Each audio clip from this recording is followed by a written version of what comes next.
I absolutely relish the opportunity to have powers over fracking devolve to Wales. It's clear to me that there is no appetite for fracking in our country. We've listened to people and we'd love to see a frack-free Wales once those powers. In the meantime, we need to make sure that we're issuing strong guidance to local authorities, so exploratory measures could be stopped as well. But definitely, and what we'd like to see instead is much greater focus of meeting our energy needs as a nation by renewable sources, and we think we can get to 100% electricity generation by 2025 from renewable sources.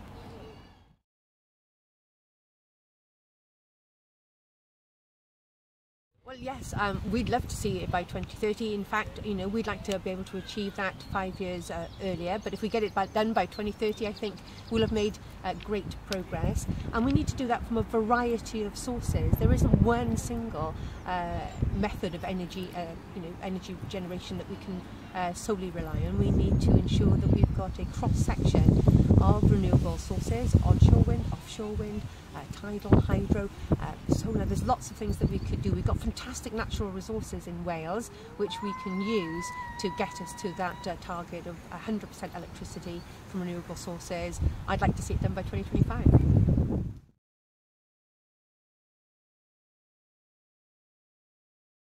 Goodness me.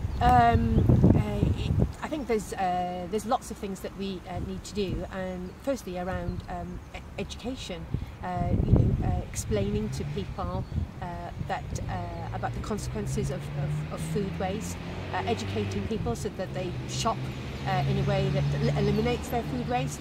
One of the things that that we'd like to see is in schools, for instance, a renewed focus for young people in terms of practical living skills, including cookery and what traditionally was called as home economics, so people know how to make a meal from scratch and they don't throw things away if it's half used in their refrigerator. Actually know how they can turn that into a next meal for themselves and their family. Good news for the environment, great news for family budgets too.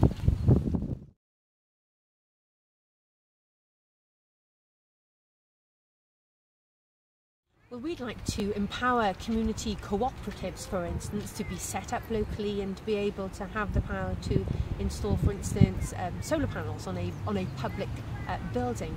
We also need to make it easier for small-scale renewables and community renewables to be connected to the grid. I meet lots of people that would like to, and indeed companies that would like to be able to produce energy, but they've got so many hoops they have to jump through. Sometimes they lose heart and the project fails. But we also need to empower communities to do that.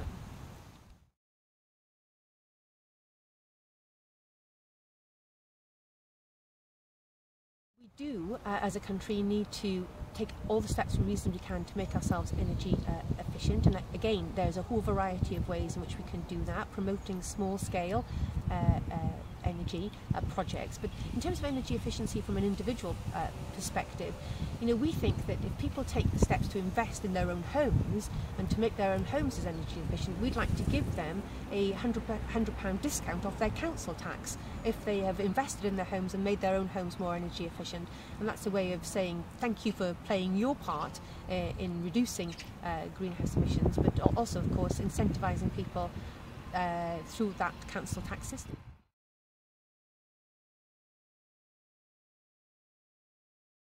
Well, we'd like to enshrine carbon emission targets into law in Wales. We tried to make great progress in the last Assembly on that. The targets aren't as ambitious as we'd like them to be, but we also would like to ensure that any policy coming out of the Assembly is actually judged for its impact on carbon.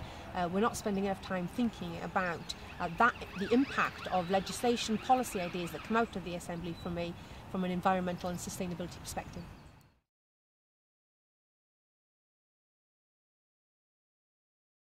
Well, I'm very, very fortunate to live in a rural part of Wales on a farm.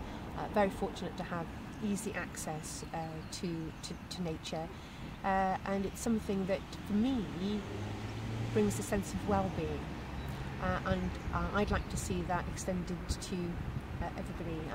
I recently visited a school in an inner city school where some of the children had been recently taken on a school trip. They'd never been to the countryside, they'd never seen the seaside, and I want everybody to be able to have the sense of well-being that I get from being outside in a beautiful environment.